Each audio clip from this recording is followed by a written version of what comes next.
गुजरात विधानसभा चुनाव में ओवैसी की एंट्री से राजनीतिक दलों में खौफ। ओवैसी अहमदाबाद से सूरत के लिए रवाना ट्रेन में हो रहे थे, लेकिन ओवैसी की सीट पे जो विंडो था उस पर दो पथराव हुए।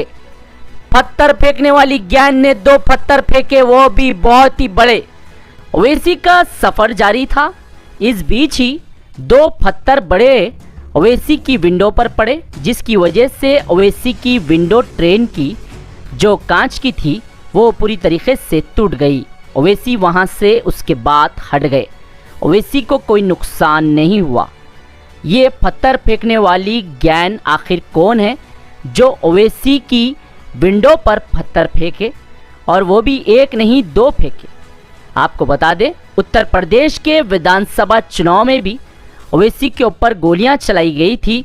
उस वक्त भी ओवैसी बाले बाल बच गए थे, लेकिन गुजरात के विधानसभा चुनाव में ओवैसी प्रचार करने के लिए गुजरात पहुंचे और ओवैसी गुजरात के अहमदाबाद से सूरत के लिए ट्रेन में सफ़र कर रहे थे। उस बीच ये घटनाक्रम अंजाम दी गई है। अब गुजरात पुलिस क्या कर रही है, सवाल उठ रहा है, क्योंकि गुजरात में कुछ दिन पहले मुस्लिम नौजवानों को पत्थर फेंकने के आरोप में गुजरात पुलिस ने रोड पर लाकर झाड़ों से बनकर उन्हें खूब पीटा था और उनका तमाशा भी बनाया था।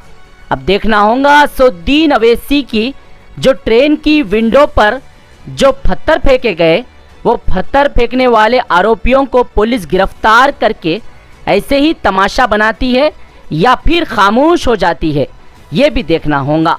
असदुद्दीन ओवैसी की ट्रेन के ऊपर पत्थर फेंकने वाली घटना की जानकारी एआईएमआईएम के राष्ट्रीय प्रवक्ता वारिस पठान ने सूरत के जनसभा में दी।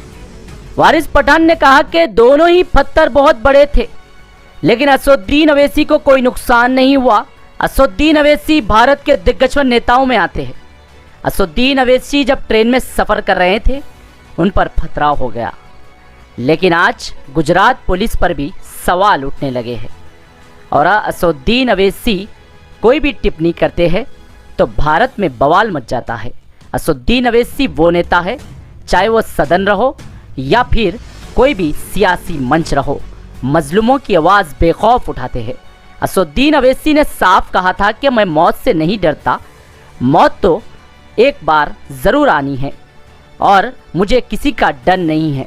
असदुद्दीन ओवैसी बेखौफ इस वजह से ही हर मजलूमों की आवाज़ उठाते हैं। असदुद्दीन ओवैसी कोई भी भेदभाव नहीं करते।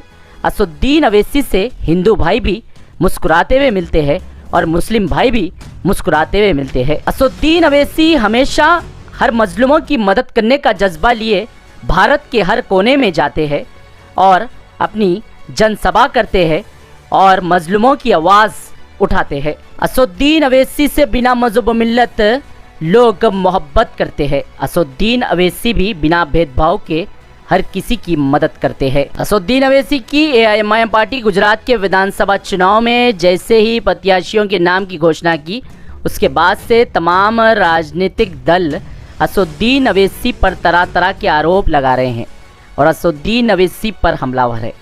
लेकिन असदुद्दीन ओवैसी किसी की फिक्र करे बगैर जनसभा कर रहे हैं और ओवैसी की जनसभा में अवाम का जनसैलाब भी नज़र आ रहा है।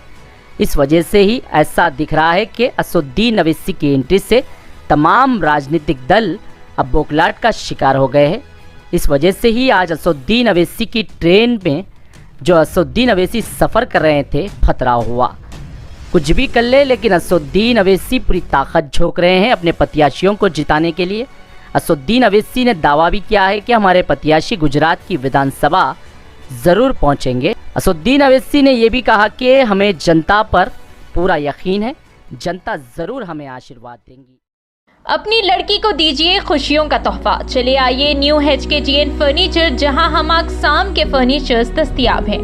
Bed set, sofa sets, dining table और इसके अलावा आपकी लड़की के लिए मुकम्मल मैरिज सेट सिर्फ और सिर्फ 45,000 रुपए में। इसके साथ डबल डोर की अलमारी, बेड सेट बिल्कुल फ्री। आज ही तशरीफ लाएं प्रोप्राइटर शेख खालिद। हमारा एड्रेस है Vattepally Aurmagadda road near Mahmooda hotel. Contact करें 8555070751 या फिर 9700 422 320।